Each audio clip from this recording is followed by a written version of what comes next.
একজন ফ্রেন্ডের চাকর হয়ে থাকতে পারে না। আত্মসম্মান বোধের জন্য আমারটা আমি বলতেছি। আমি আত্মসম্মান বোধের জন্য চলে আসা, আমাকে কিছু একটা দিত, সেটা আমি বললাম না। বললে আমার কারোরই বাণিজ্য থাকবে না।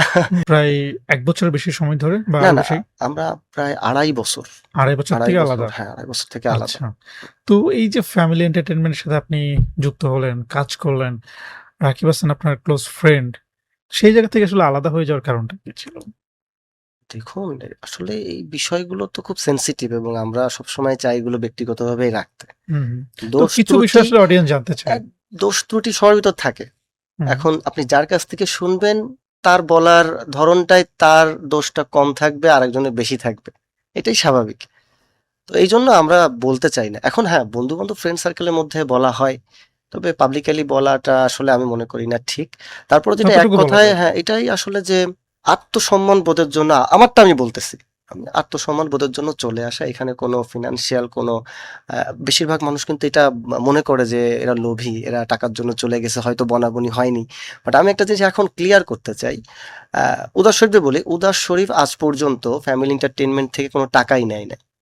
হ্যাঁ, টাকা নিছে কিভাবে সেটা হলো যেকোনো একটা ফ্যামিলি প্রয়োজনে ও যেকোনো ফ্রেন্ডের কাছে টাকা হলো চেতেই পারতো যে, "দোস্ত আমার এখন ৫,০০০ লাগতেছে, ১০,০০০।" এরকমও না, মানে এখন ৫০,০০০ লাগতেছে। তো এইভাবে হয়তো অন্য ফ্রেন্ডের কাছেও চাইতো। এটা কক্ষনো অ্যাজ এ অভিনয়ের জন্য তার কাছ থেকে একটা টাকা কখনো নেয়নি। আমি জানি না, আমার মানে হতে পারে যে ফ্রেন্ড সার্কেলের ভিতর লেনদেন হতে পারে। কিন্তু কক্ষনো অভিনয়ের সুবাদে কোনো টাকা পয়সা নেয়নি। হ্যাঁ, আমাকে কিছু একটা দিত, সেটা আমি বললাম না। বললে আমার কারোরই বাণিজ্য থাকবে না। হুম, সেটা আমি ঠিক। নাই বললাম। তো এইজন্য আমি বলব, টাকা পয়সা বা আর্থিক লেনদেনের জন্য আমাদের বিচ্ছেদটা হয়নি। এখানে আত্মসম্মান বোধটা কাজ করছে যে আসলে একজন ফ্রেন্ডের চাকর হয়ে থাকতে পারে না।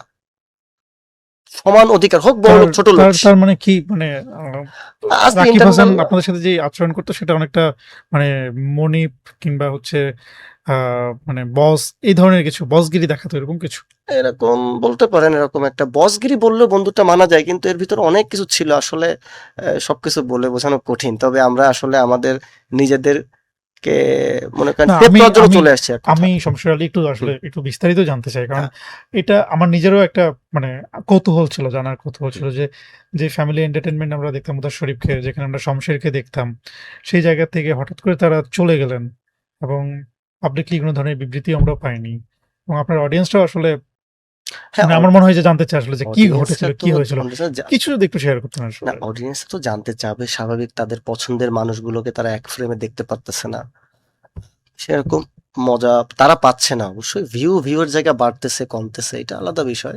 মানুষের একটা পাবলিক ডিমান্ড থাকে। অনেকে তাদের মতো করে বুঝতেছে, আমাদেরকে ভুল বুঝতেছে বা ওদেরকেও কিছু লোক ভুল এক্সাক্টলি, বুঝতেছে। এক্সাক্টলি। এইটা আলাদা। কিন্তু এই যে আমাদের ফ্রেন্ড সার্কেলের বিষয়গুলো না, এগুলো খুবই মানে একটু সাধারণ জিনিস। এইগুলো নিয়ে না এত কাদা ছড়িয়ে করার কিছুই নাই।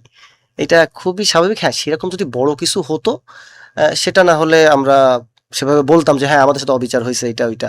টাকা হুম, পয়সা এরকম, এরকম। কিন্তু আমাদের ভিতরে টাকা পয়সা নিয়ে বাধেই নাই। তো আমরা কেন বলবো? আর যেটা ব্যক্তিগত, এইটা নিয়ে আর বলার কিছু নাই যে ও আমাকে ঘুষি মারছে, ও আমাকে চড় মারছে। এরকম কিছুই না। আমাদের মনে হচ্ছিল আমাদের এখানে আত্মসম্মান অক্ষুণ্ণ থাকতেছিল না। আমরা ওখান থেকে চলে আসছি। হয়তো তাদেরও ক্ষতি হচ্ছিল আমাদেরকে রেখে অনেক। ভালো হইছে। সবাই সবার জায়গায় আছে ভালো, আলহামদুলিল্লাহ। সব ঠিকঠাক। আচ্ছা। আম রাকিব হাসানের সাথে আপনার মানে বন্ধুত্বটা কিভাবে হয়েছিল? আমরা তো একই এলাকায় থাকতাম। সোনাডাঙ্গার পাশে যে গোবরচাকি এলাকায় থাকতাম, ওইভাবেই ক্লাস 6-7 থেকে আমাদের মানে দেখি একজন একজনের সাথে, কিন্তু ওইভাবে কথা হয় না বা অতটা ক্লোজ ভাবে ঘুরি না। হুম, আমরা কর্মের সুবাদে আমরা যখন একসাথে সিটি ইন হোটেলে আমরা জব শুরু করি, ওই সময় শুরুতে। থেকে আমরা একটু ক্লোজ হই। তারপর থেকে আমরা মোটামুটি সবসময় ক্লোজই থাকি একসাথে।